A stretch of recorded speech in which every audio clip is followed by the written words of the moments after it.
Hi, I'm Safi Thomas. I am the Artistic Director of the Hip Hop Dance Conservatory. My name is Yvonne Chow, and I'm the Education Director of the Hip Hop Dance Conservatory. Well, I think the first important thing is to know that I never intended to do this. This wasn't what I wanted to do. This isn't what I was going for. I was moving towards medicine. I was already in a pre-med program. I had already decided that I was going to be a doctor. I was going to work in trauma, and that was going to be my life. Life took me in a very odd direction. I think I got exposed to dance from the professional end in high school. I was at a party, and some guy walked up to me and said, "Hey, you want to dance on this program?" And it was for MTV The Grind. And from there, everything just went in a totally odd direction for me. For my experience in dance before hip hop was all actually, funny enough, more in like modern and more classical dance. I was trained under the Graham technique, and before doing Graham, I did balancing. So my mom, she was a ballet dancer. She was with New York City Ballet. So my thoughts on dance were always a little bit different from everyone else around me. And so as hip hop began to become what it was, the thoughts, I think, I always joke about it, but I think what I'm doing right now was always in my head. Even when I was like maybe a teenager, it was always in my head. I just never had any intentions on bringing it to fruition. But as my dance career started to take off and I started to do more work, then all of a sudden I stopped. I was like, you know what, this is not for me anymore. And I was like 5 years into it. I was like, this isn't for me anymore, and I started just teaching. I was teaching high school, became a high school teacher, and from there, I was working in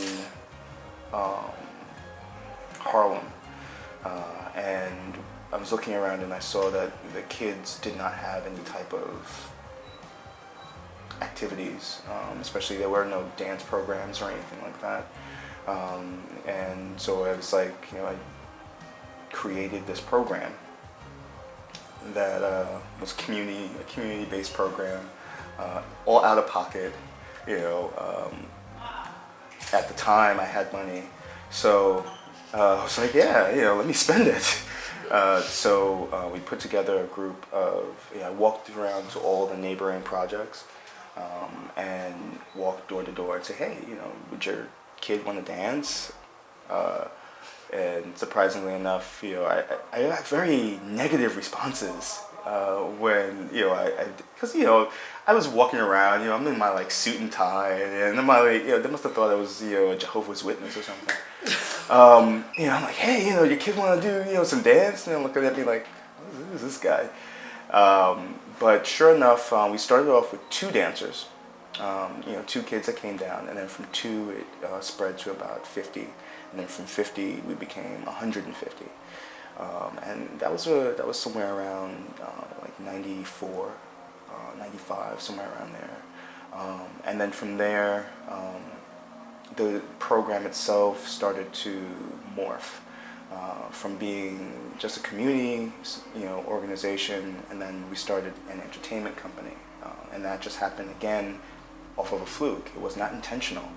Somebody came and said, I need 2 dancers for a music video, and from that request, we started an entertainment company, and from there, that's when I started to see that nothing had really changed since I had been in the industry before.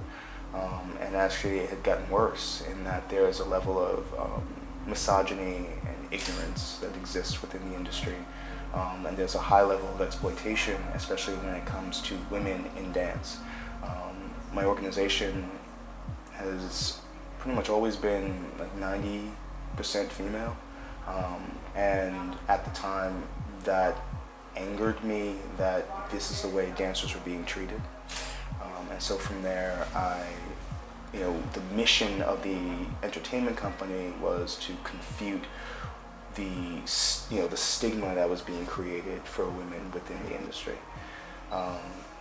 From there, we saw the need for education, because looking at how dancers didn't really have an understanding of things like line, level, shape, breath. These are concepts that just were not inclusive of hip hop, because hip hop is just about being free, and it's about what you were exposed to. So if you're a b-boy, or if you're from the Bronx, well, this is what you were exposed to, or if especially New York between the 80s and 90s, we were starting to be exposed to a lot of different elements. We were exposed to popping, we were exposed to locking, which is all from the West Coast. We got exposed to boogaloo through the electric boogaloos. And then, in the 80s, you had party dances, and those party dances were introduced into the mainstream, through people like Elite Force and Stretch and people like that, who they started to put that into music videos. And then that's how that dance actually started to become popularized, as opposed to it just being a small little social dance. These social dances combined to actually become some type of cohesive dance art form. And so now you have these elements, all these elements that are under this umbrella of hip hop. And a lot of the dancers that were coming, they didn't have this education. They didn't even know, like, well, what am I doing? Why do you do this? Where does this come from? Who started that? They didn't have any history, and they had no idea of the lineage that they have in relation to their art. So there has to be a weight shift that happens, right? We're doing the knee snap. You have to first lean on one leg. Right after you snap, you have to bring the weight down on the next leg in order to knee snap. A lot of you are just wanting to knee snap before your entire weight is on the ground, and if you do that, it won't actually happen and the knee snap will not occur. So everybody just do the weight shift. So we're doing right, left, right, left, right. Sorry, right, left, right, left, right. Good. Now what's happening with the upper body? So expansion, contract, expansion, contract. So this is different than if you were just doing this, right? We're not just going from side to side. There's this movement happening right here that we can't let go, okay? Hip hop has a 40-year-old lineage, a little bit older than that, and no one knows about it, except for the originators and the pioneers who started it. And so that's where, I just wanted to make sure that they at least had that education, because in having that education, that gives you a purpose now. Now that you have lineage and you know that you're a part of that lineage, now you have purpose and you know what you can do with that, and you know that you can actually have a future in this. So that's where we went from, the entertainment company to the academy, and then, 15 years later, or actually 10 years later, we started the conservatory to have a center of higher education, because you can't go to college and get a BFA and study hip hop. You would have to study ballet or you have to study modern. The reason why is because, well, that's classical training, and you need classical training. But the idea or the concept of classical training does not have to be centered around one art. There are several different arts that require classical training. To be a painter, you have to be classically trained. To be to be a photographer, you have to be classically trained. To be a videographer, you have to be classically trained. It's about the level of training and the way that you approach your training that makes you classically trained. And that's what was missing in hip hop. There's no focus on the structure and training for the dancers. And so that's why we started the conservatory, in order to bring that level of structure and focus to the art, and make sure that people understand and know the history, and know that there are people before them that have done this, and maybe having that level of understanding of their history, they may also understand that they have a future.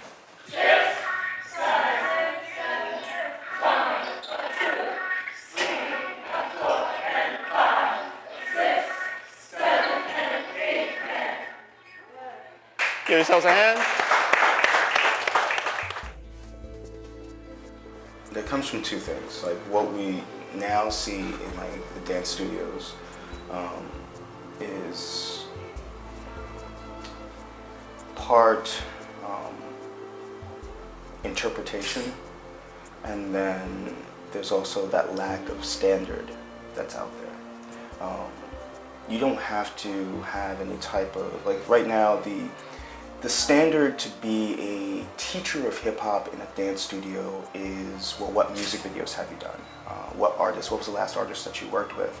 You know, if I was on So You Think You Can Dance, then I can teach class tomorrow. I can roll out of bed and, you know, happen to get on America's Best Dance Crew, and now I'm teaching master classes. And you know, not that there's anything wrong with gaining popularity for what you do and recognition for what you do.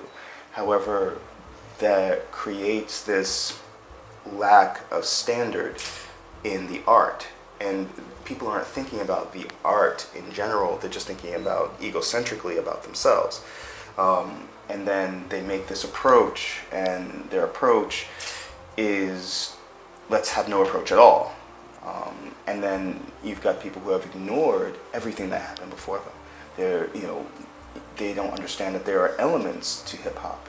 There is a standard. There is a vocabulary. There's movement vocabulary. There is a codification within each element within hip hop, and ignoring that creates this disparity, or actually creates a dichotomy where you've got, you know, real hip hop on one side, and then you have this jazzy funk type of, you know, amalgamation on the other. And slowly but surely you're stepping away from the roots of what the art is.